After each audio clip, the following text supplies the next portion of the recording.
Okay, so imagine this, right? You're in Aleppo, Syria. Aleppo. Yeah. And it's 5 in the morning. Early.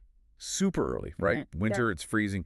And you're standing on this platform, and there's this train, Okay. the Orient Express. I've heard of that. Yeah, it's a big deal. Even like serious train people, like they. The aficionados. Yeah, exactly. They talk about it with like a kind of respect. Okay.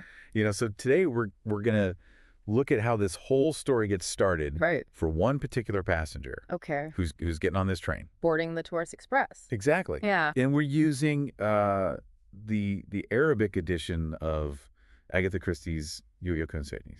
Oh, cool. Yeah. You probably know it as Murder on the Orient Express. Right. But we're looking at the very, very beginning. Okay. Part 1. It's called Shashuque Sheets. So? The facts. I see. And the first chapter is Shaky Sheetin. An important passenger on the Orient Express. Right, an important passenger on the Orient Express. So we really want to understand, like, what's going on with this guy? Yeah. Why is he leaving? Why is this a big deal? And just get a feel for that starting point. Wait, the initial setup. Exactly. Yeah. Okay. So right away, there's this really strong image. Okay. It's this young French Lieutenant Dubosc. Dubosc. Yeah, and he's in full uniform. Fancy. Right, and he's talking to this guy, the small, kind of bundled up man at the steps of the sleeping car. Okay. And the text, it makes a point of saying how cold it is. Yeah. And you get this feeling that it's not just like a casual, see you later, like Dubosc's there because he has to be there. Oh, interesting. So it's almost like an official send-off. Exactly. Yeah, like a formal duty to see this guy off. That's curious. Why do you think that is? What's the significance of that? Well, I think it immediately tells us that this passenger is not just anybody, right? Important. Yeah, and then we start getting these little hints, Okay. People are talking about this Georgia, how he's somehow involved with a French general. A general. Yeah. Yeah. And apparently this general had been in like a really bad mood until this guy arrived. Okay. And he seems to have come all the way from England. England to Syria. Yeah, it's a long way. That is a trek. So there's this timeline that unfolds, right? Yep. This Belgian man arrives. Belgian, okay. Yeah, and then there's like a week of this really intense tension. Ooh, palpable. Yeah, you can just feel it, and then all of a sudden things start happening. A high-ranking officer commits suicide. Another one resigns. Wow. And suddenly everything calms down. Like the mood completely shifts. That's a huge change. It is. And get this, the general, he starts looking years younger. Years younger? What? Yeah, it's like Christie's using this really dramatic physical change to show how much this guy's inner state has changed. That's a great point. It really highlights that something big has happened. It's not just, like a minor agreement or something. It's exactly. It's way more than that. And then we get to hear a bit of this conversation. Oh, between the general and the stranger. Okay. And the general is like super emotional. He's thanking this guy for basically saving the honor of the French army. Wow. And preventing all this bloodshed. He's Yeah. incredibly grateful for this journey that this guy has made.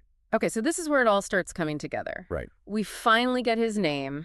The stranger is Hercule Poirot. Hercule Poirot. Yeah. And his response is interesting. It's very modest. He just mentions that the general once saved his life. Right. Like it's no big deal. Yeah, and the general, he actually downplays that past event, like it wasn't anything special. Right. But this little exchange, it suggests a history between them. Oh, definitely. But maybe the dynamic has shifted. Yeah, like the scales have tipped. Exactly. So Yeah. what do you make of that? What does that tell us about Poirot as a character? I think it shows humility. Yeah. Humility. Yeah, like he's not one to brag about past favors or make a big deal out of things. Right. He's not holding it over the general's head. Not at all. And then they have this really formal exchange. Okay. It's all France and Belgium and greatness and honor. Very official. And they even hug. A warm embrace. Yeah. But all the while, poor Lieutenant Dubosc is just there following orders. Right. Saying goodbye to Mr. Poirot without any idea of what's really going on. Just doing his duty. Exactly.